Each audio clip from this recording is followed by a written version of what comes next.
Kadangan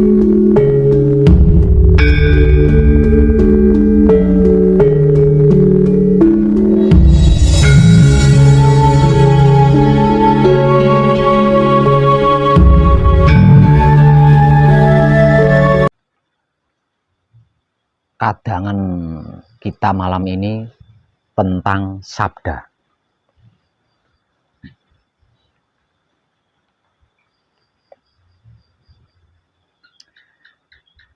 Apa itu sabda? Arti kata sabda adalah kata atau kata-kata atau perkataan. Arti maksud daripada sabda adalah kata atau kata-kata atau perkataan yang sebelum dikatakan itu sudah dipikir dengan baik, sudah dibatin dengan jeli.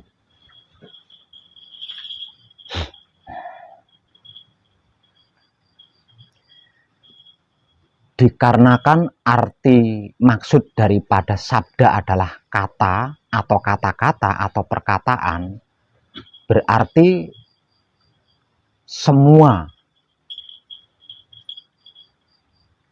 pembicaraan manusia yang masih hidup di dunia ini adalah sabda.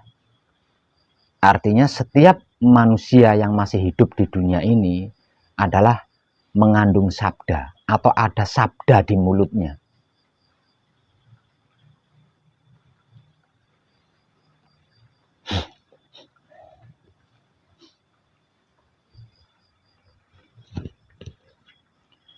Kalau arti maksud daripada bersabda berarti berkata-kata.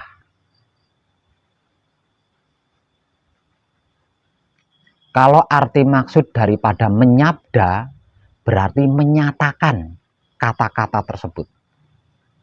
Jadi ada 3 tahapan di dalamnya, yaitu sabda, bersabda, dan menyabda.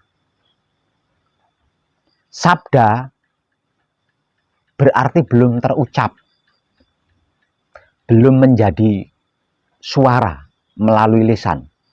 Sabda berarti masih dalam pencernaan pemikiran, masih dalam pencernaan batin, belum terucap. Kalau sudah terucap, berubah menjadi bersabda.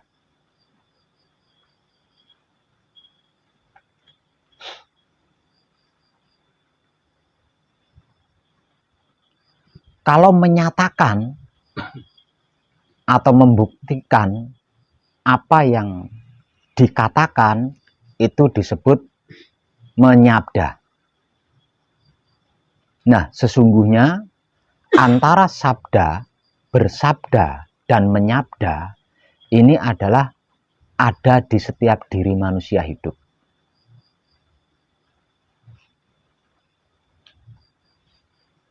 Sebab itu orang bijak mengatakan mulutmu adalah harimaumu. Maka berhati-hatilah dengan kata-kata kita, karena sesungguhnya kata-kata kita adalah sabda.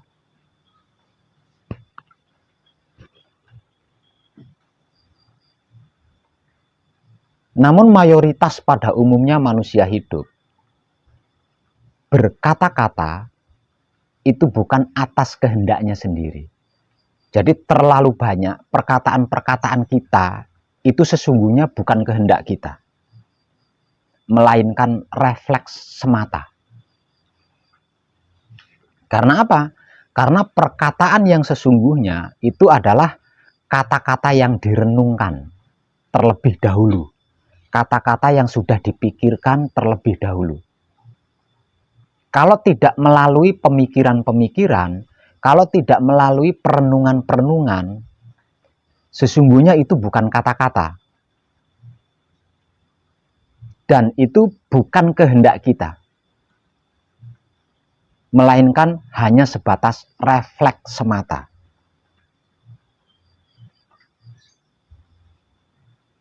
Lah, kata-kata model seperti ini tidak akan ada manfaatnya, tidak akan ada gunanya.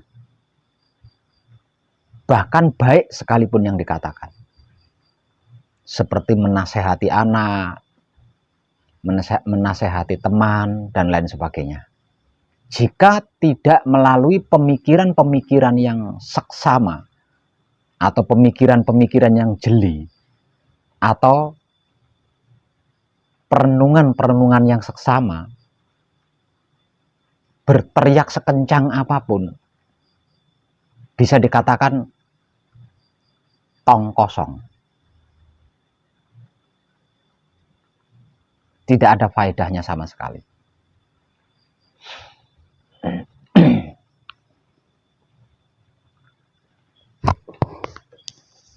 Lah, khusus untuk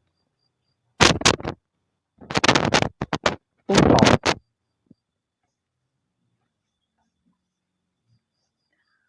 sabda atau kata ini sudah dilungguhkan oleh Romo dalam bait kekudangan kedua. Setelah wujud tubuh seorang putra dilungguhkan atau ditegaskan sebagai kitab suci sejati, ada makna, juga kata-kata atau suaranya seorang putra dilungguhkan, sabdanya menjadi wulangreh sejati.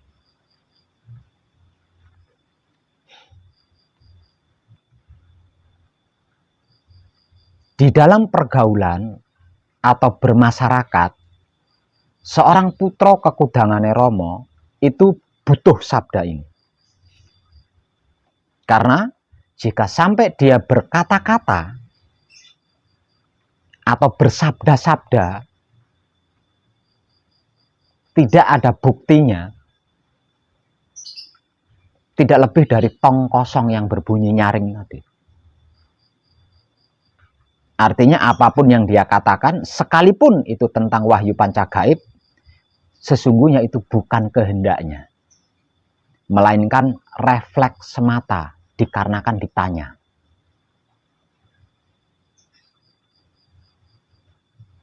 Terlebih lagi ketika menghadapi sesuatu, tidak akan ada wujudnya, tidak akan ada buktinya, tidak akan ada penyelesaiannya jika kata-katanya tidak melalui kesadaran. Karena apapun yang dikatakan sudah pasti terlepas dari kesadarannya.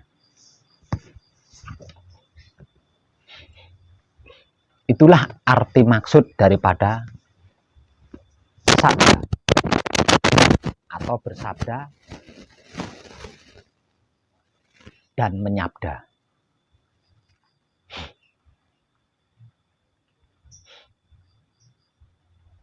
Terkait informasi dari saya tentang menyelesaikan masalah, tentang menyembuhkan penyakit, apapun itu masalahnya, apapun itu penyakitnya. Nah, ini terkait erat dengan yang namanya menyabda. Sedangkan menyabda, kalau belum mengerti dan memahami hakikat daripada bersabda, ya tidak akan ada buktinya. Tidak akan ada kenyataannya.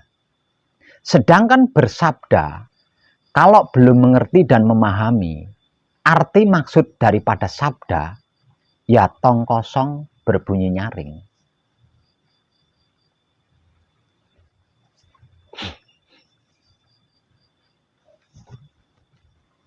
Jadi ilmu pengertian, ilmu pemahaman terkait sabda, bersabda, dan menyabda ini teramat sangat penting, khususnya untuk seorang putra kekudangane Romo yang sudah selesai manekung atau yang sudah selesai gembleng.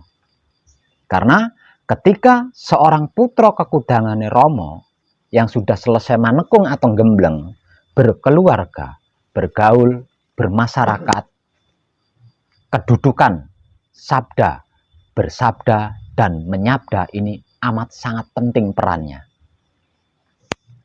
Karena apa? Karena seorang putra kekudangane Rama wujudnya adalah kitab suci sejati ada makna. Ucapannya adalah wulangreh sejati, tingkah lakunya adalah berbudi bawa laksono. Jika belum mengerti, belum memahami, apalagi belum menyadari arti maksud kedudukan sabda, bersabda dan menyabda, sudah pasti tidak berbeda dengan orang awam. Jadi kita harus merubah gaya bicara kita. Kita harus merubah kebiasaan-kebiasaan bicara kita. Dengan cara atau teknik sebelum berbicara, maka kata-kata yang akan dibicarakan renungilah terlebih dahulu dengan dalam atau dengan baik. Karena jika apa yang kita katakan itu tidak ada buktinya, tidak terbukti dan tidak bisa dibuktikan, sudah pasti orang yang mendengarkan tidak akan percaya.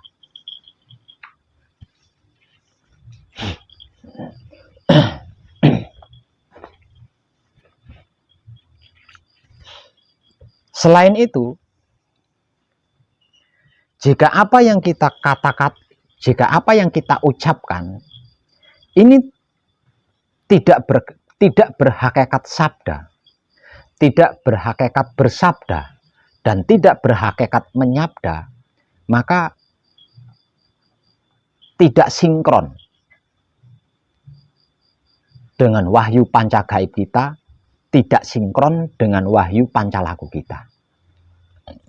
Karena wahyu pancagaib kita adalah sabda Tuhan. Wahyu pancalaku kita sabda Tuhan. Kalau perkataan-perkataan kita terlepas dari yang disebut sabda, bersabda dan menyabda, berarti kita sudah ingkar dari sabda Tuhan tersebut. Ditambah lagi dengan penegasan bahwa wujud kita adalah kitab suci sejati, ada makna. Ucapan kita adalah wulangreh sejati, dan tingkah laku kita adalah berbudi bawa laksono. Jika sampai pengucapan kita tidak mengandung sabda, tidak mengandung bersabda, tidak mengandung menyabda,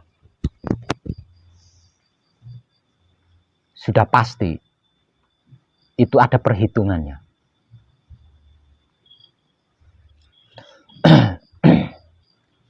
Kesalahan-kesalahan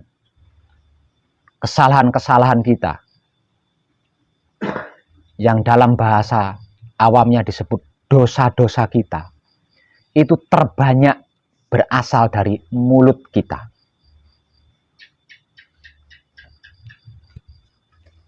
Karena lebih sering mulut kita itu berucap bukan atas kehendak kita. Artinya tidak melalui perenungan yang mendalam.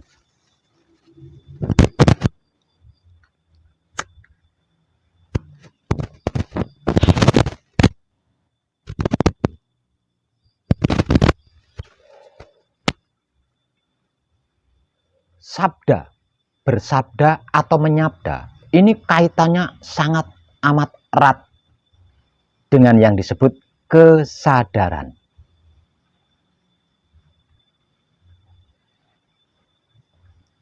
Karena berkendaraan dengan kesadaran inilah sesungguhnya sabda, bersabda dan menyabda itu pergi.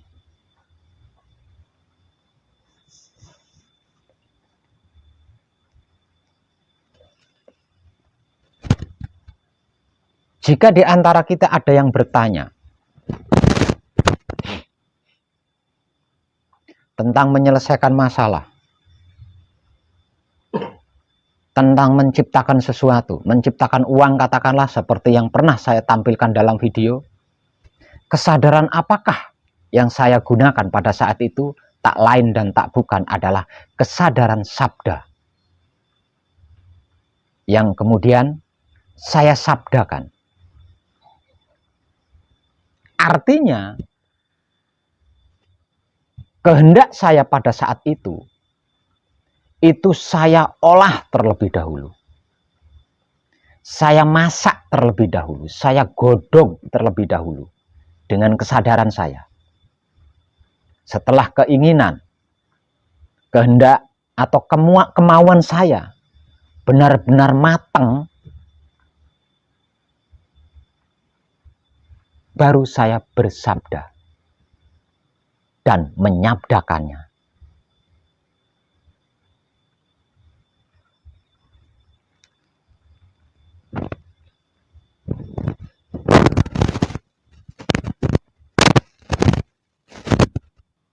Lalu pertanyaan berikutnya, kesadaran sabda, kesadaran bersabda, kesadaran menyabda itu kesadaran yang seperti apa?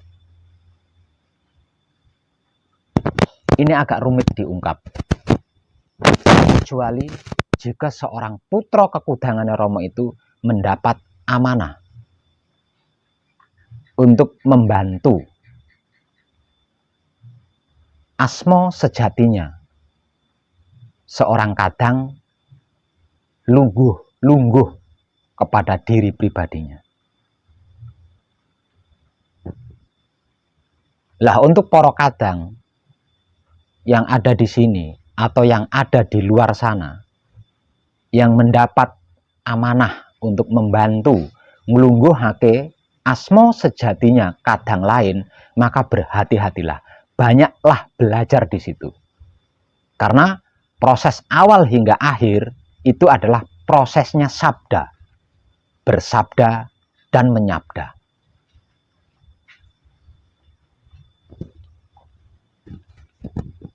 Lah, kesadaran seperti itulah yang saya gunakan ketika saya memberikan kesaksian melalui video, entah itu matek aji atau menciptakan uang spontanitas.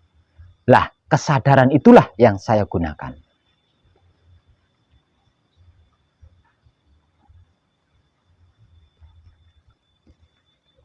Coba pelajari proses nglungguhake asmo dari awal sampai akhir. Apapun dan bagaimanapun kejadian, proses nglungguhake asmo sudah pasti tidak ada satupun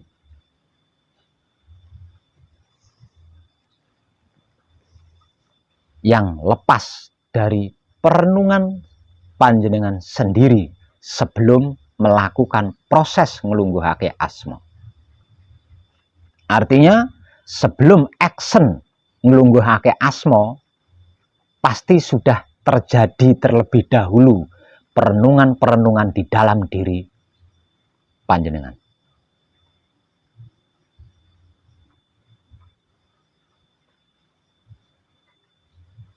Dan perenungan-perenungan itulah yang merubah kata-kata yang keluar dari mulut panjenengan menjadi bersabda.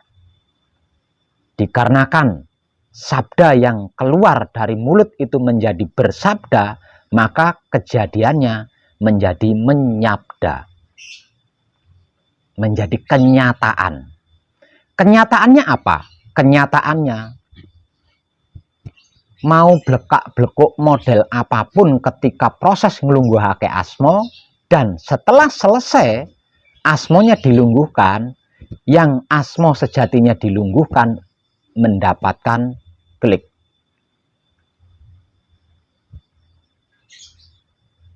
Mendapatkan rasa.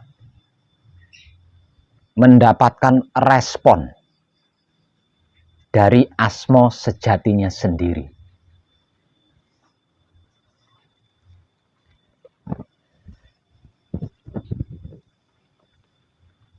Walaupun kata-katanya mungkin suaranya kecil, tidak lantang, atau kata-katanya tersendat-sendat, tidak lancar, atau mungkin kata-katanya tidak lengkap. Namun setelah proses nglungguhake asma itu selesai, yang dilungguhkan asma sejatinya mendapat respon dari asma sejatinya, mendapat rasa dari asma sejatinya. Artinya sabda yang disabdakan berhasil.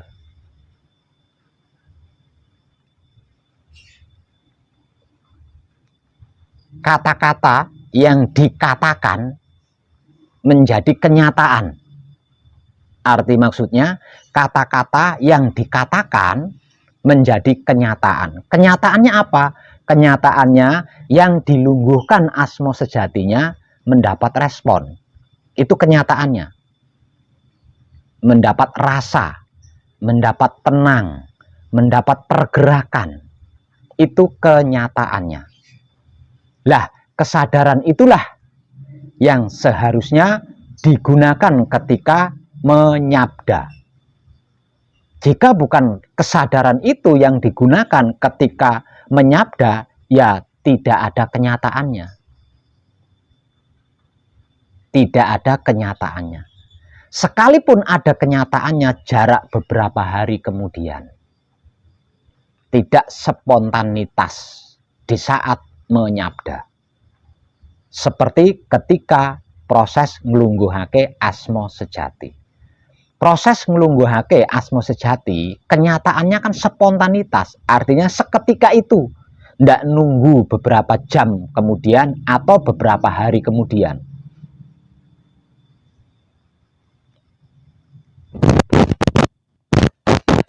Nah, untuk yang belum mendapatkan amanah membantu nglungguhake asma sejatinya kadang lain, ini perlu ekstra. Dalam artian kesadarannya perlu kontinu. Kesadarannya perlu universal. Dan berhati-hati ketika berbicara. Karena dengan kehati-hatian kita di saat berbicara, secara otomatis akan terjadi proses tersebut. Proses yang saya maksud itu otomatis terjadi di dalam diri kita.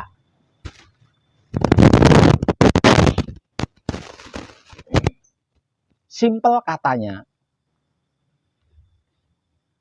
sabda adalah kata-kata yang berhasil direnungkan. Simpel kata, sabda adalah kata-kata yang berhasil direnungkan. Sedangkan bersabda adalah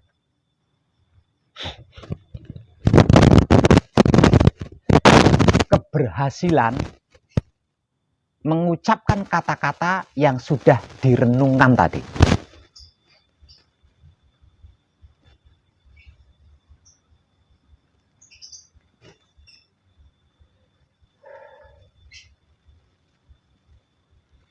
Dikarenakan kata-kata sebelum dikatakan sudah direnungkan terlebih dahulu, efeknya, resikonya, maksudnya seperti itu. Kalau saya berkata-kata seperti ini, apa nanti yang akan terjadi? Apakah kata-kata saya ini tidak menyakiti orang lain, tidak menyinggung orang lain, atau tidak mempermalukan orang lain? Maksudnya direnungkan itu seperti itu. Kalau ada resiko, apakah ada resiko negatifnya, apakah ada resiko positifnya? Maksudnya direnungkan itu seperti itu. Nah, kalau sudah mendapatkan kesimpulan dari risiko dari apa yang akan kita katakan, dan kita siap menerima risiko itu, maka katakanlah, suarakanlah maksudnya. Tapi jika kita tidak siap, semisal contoh, kalau saya berkata seperti ini sudah pasti akan menyakiti hati seseorang. Namun demi kebaikan seseorang itu saya siap menerimanya. Katakanlah seperti itu. Nah, boleh dikatakan. Dan sudah pasti apa yang dikatakan itu terjadi spontanitas.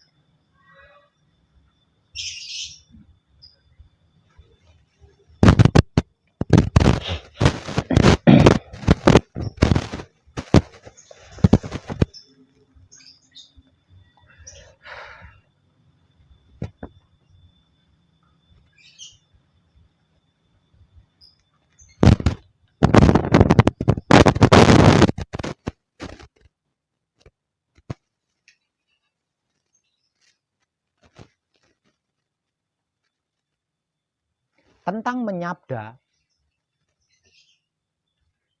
ini ada banyak saya tulis di dalam buku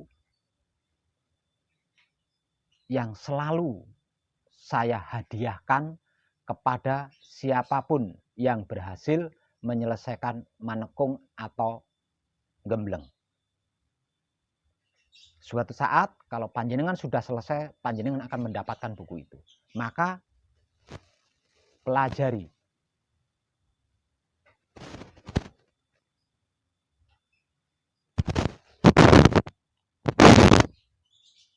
Tentang penyabdaan-penyabdaan yang saya tulis di dalam buku tersebut. Dan ketika panjenengan menyabda, maka sikon yang dibutuhkan adalah sikon seperti barusan yang saya informasikan.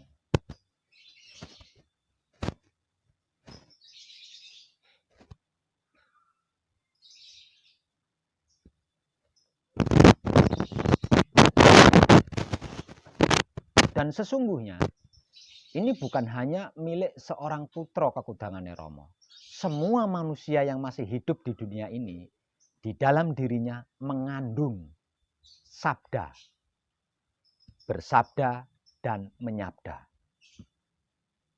Sedangkan perbedaan antara sabda, bersabda, dan menyabda, kalau bersabda itu belum terucap, masih di dalam perenungan diri.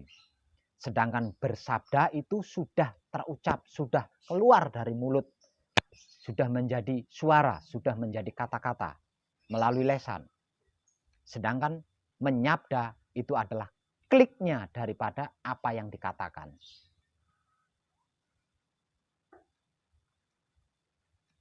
Ketiga-tiganya tidak bisa lepas dari yang disebut kesadaran. Artinya, untuk yang belum mendapat amanah membantu nglungguhake asma sejatinya kadang lain, untuk menguasainya dibutuhkan atau diperlukan kesadaran kontinu. Kesadaran kontinu yang universal.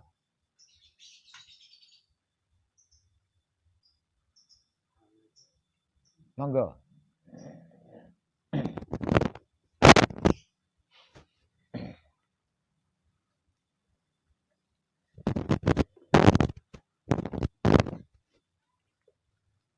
Lenggah berkurien.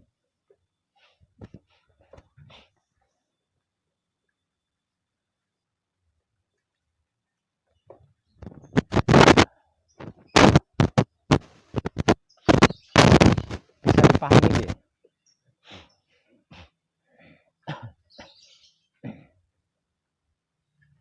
Jadi untuk panjenengan yang sudah mendapatkan amanah membantu nglungguhake asma sejatinya kadang lain, maka pelajari dengan baik ketika panjenengan sedang melakukan proses nglungguhake asma sejati.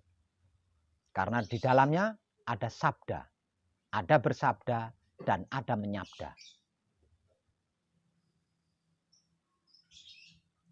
Sedangkan untuk putra Kekudangane Rama yang belum mendapatkan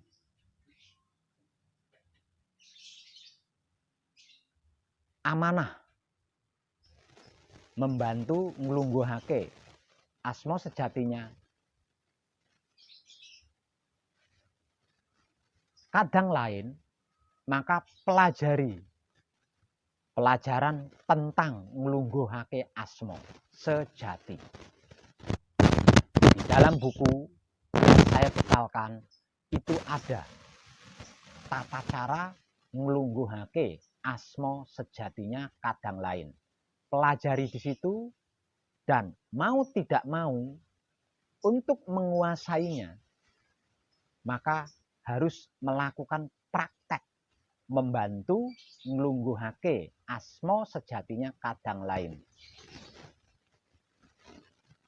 Jangan takut salah, karena dengan salah kita akan mengetahui yang tepat. Beberapa hari yang lalu saya pernah memberikan informasi bahwa sesungguhnya laku suci menuju abadi adalah pembelajaran menjadi guru. Karena pelajaran maksimalnya seorang putra kekudangane Rama adalah menjadi seorang guru. Guru yang bisa membimbing dirinya sendiri, guru yang bisa membimbing orang lain. Ini mau tidak mau. Jangan takut salah. Karena apa? Karena proses nglungguhake asma sejati itu bukan kita yang melakukan, melainkan Maha Suci itu sendiri.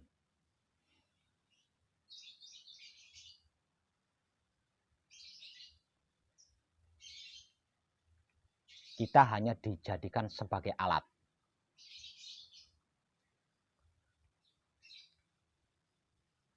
Saya ulang, untuk menguasai hakikat sabda, bersabda, dan menyabda, kesimpulannya seorang putra kekudangane Rama harus menjadi guru.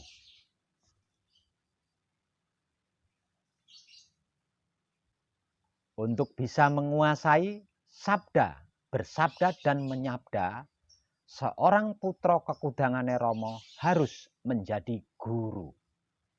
Guru yang bisa membimbing dirinya sendiri, guru yang bisa membimbing orang lain. Dikarenakan wujud seorang putra kekudangane Rama adalah kitab suci sejati ada makna. Ucapan seorang putra kekudangane Rama adalah wulangreh sejati. Sedangkan tingkah laku seorang putra kekudangane Rama adalah berbudi bawa laksana. Bukankah yang melakukan itu hanyalah seorang guru? Artinya mau tidak mau seluruh putra kekudangane Rama harus siap menjadi guru. Maka segeralah belajar menjadi guru yang bisa membimbing dirinya sendiri dan bisa membimbing orang lain. Hanya dengan begitu, seorang putra kekudangane Rama bisa menguasai dimensi atau ranah daripada sabda, bersabda, dan menyabda. Sedangkan untuk putra kekudangane Rama yang mendapatkan amanah membantu nglungguhake asma sejatinya kadang lain, maka pelajari dengan seksama proses nglungguhake asma dari awal sampai akhir. Karena apapun yang panjenengan lakukan itu bukan kelakuan panjenengan, melainkan kelakuan Rama itu sendiri. Rugi besar kalau panjenengan tidak mempelajarinya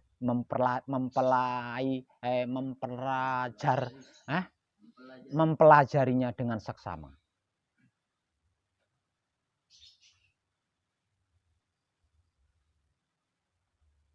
Nah, sesungguhnya ini 3 in 1, bisa dikatakan seperti itu. Atau Tritunggal. Antara sabda, bersabda, dan menyabda itu tidak bisa dipisahkan. Kendaraannya harus kesadaran. Jika kendaraan sabda, kalau kendaraan bersabda, jikalau kendaraan menyabda bukan kesadaran, maka mencelakai diri sendiri dan mencelakai orang lain.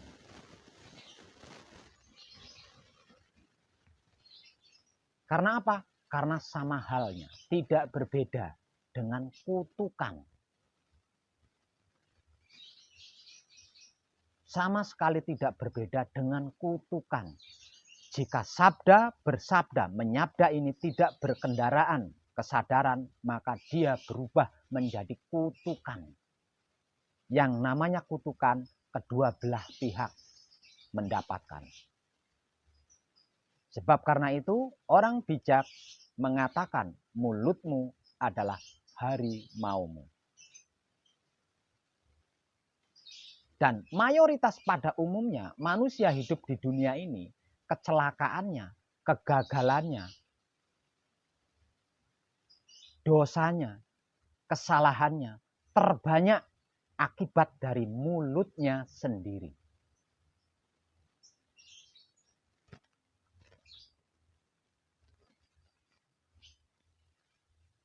Maka jagalah mulut kita masing-masing. Renungkan terlebih dahulu dengan seksama, dengan baik, dengan dalam apa yang hendak kita katakan.